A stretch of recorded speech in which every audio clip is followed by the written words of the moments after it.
కూటమి ప్రభుత్వం అధికారంలోకి వచ్చి ఈ 2 సంవత్సరాల కాలంలోనే ఒంగోలులో అనేక అభివృద్ధి పనులు చేపట్టినట్లు ఒంగోలు శాసనసభ్యులు దామచర్ల జనార్దన్ రావు తెలిపారు. ఇప్పటికే నగర సుందరీకరణ పనులు చేపట్టామని, రానున్న రోజుల్లో అమృత 2 పనులు చేపట్టి ప్రజలకు ప్రతిరోజు తాగునీరు అందిస్తామని తెలిపారు. పశ్చిమాసియాలో యుద్ధ ప్రభావంతో ఏర్పడ్డ చమురు సంక్షోభాన్ని ఎదుర్కొనేందుకు ఇంధనాన్ని ఆదా చేయాలని ప్రధాని నరేంద్ర మోదీ ఇచ్చిన పిలుపులో భాగంగా తెలుగుదేశం పార్టీ మహానాడును వర్చువల్ గా నిర్వహించేందుకు ముఖ్యమంత్రి చంద్రబాబు నాయుడు నిర్ణయం తీసుకున్నారని, అందులో భాగంగానే ఈ ఏడాది మహానాడును వర్చువల్ గా నిర్వహిస్తున్నట్లు ఎమ్మెల్యే దామచర్ల తెలియజేశారు.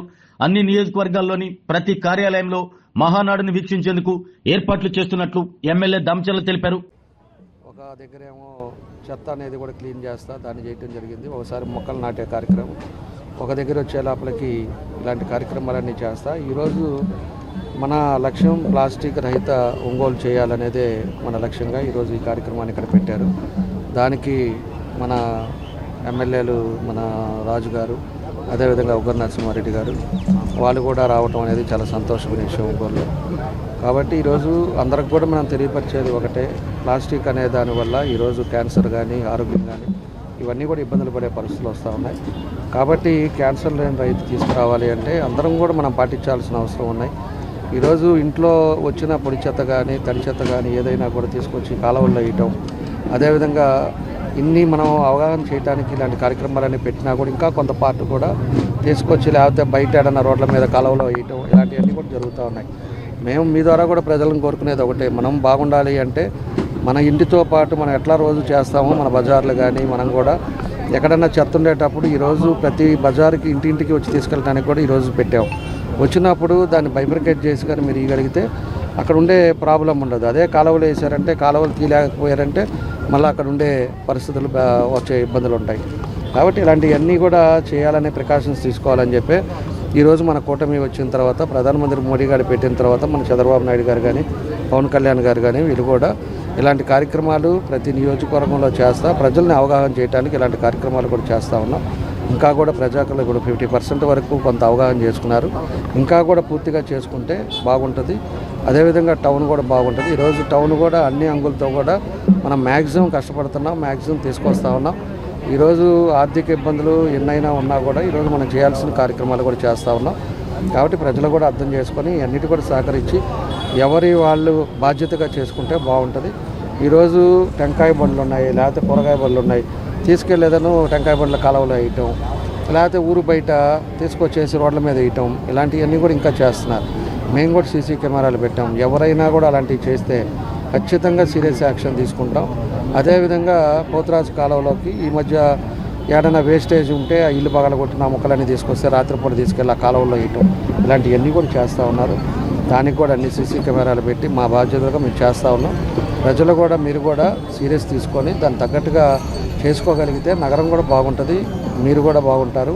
ఆరోగ్యవంతమైన ఒంగోలుగా మనం తీసుకురావడానికి అవకాశాలు ఉంటాయని చెప్పి కూడా మేము తెలియజేస్తాం. ఏదండి ఏది వాయిదా? మహానాడు వాయిదా పడలేదు.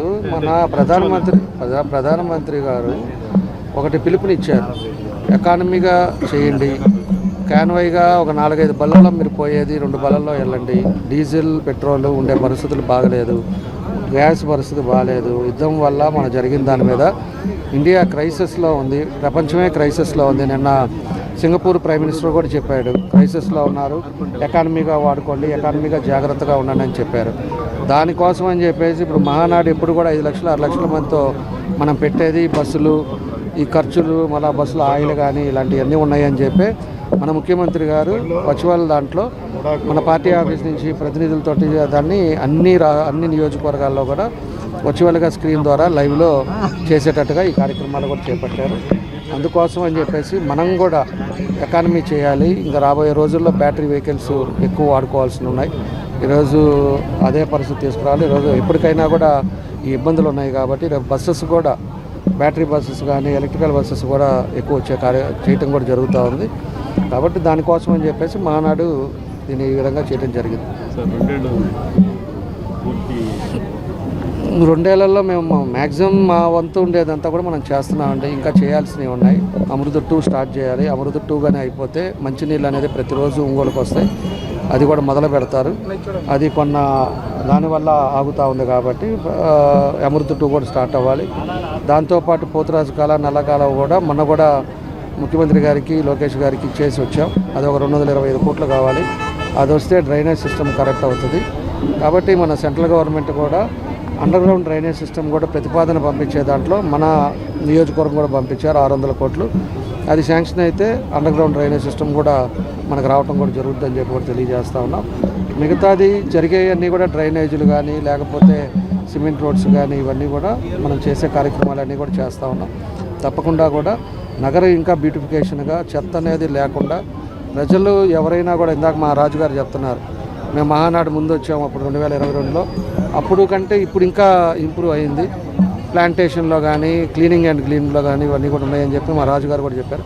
అట్లా బయట నుంచి వచ్చేవాళ్ళు కూడా మనకి ఇంకా క్లీన్గా ఉండేటట్టు అందరూ ఆరోగ్యవంతంగా ఉండాలనేది నా బాధ్యతగా నేను పనిచేస్తున్నాం అని చెప్పి అన్నీ కూడా ఎలక్ట్రికల్ బస్సెస్ బుక్ చేశారు.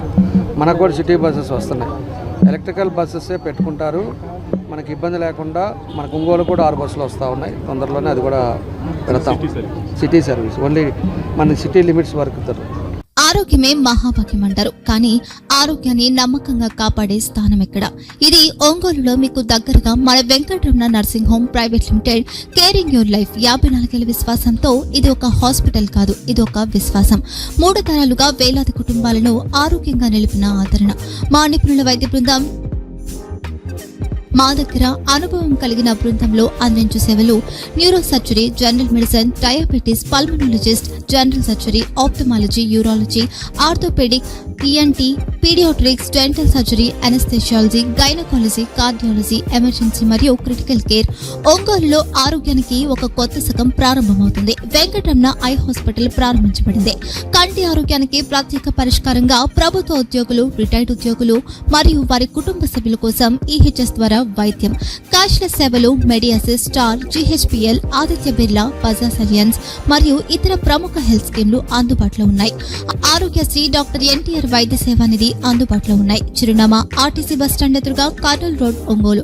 Phone number 08592282623, cell number 9100679099.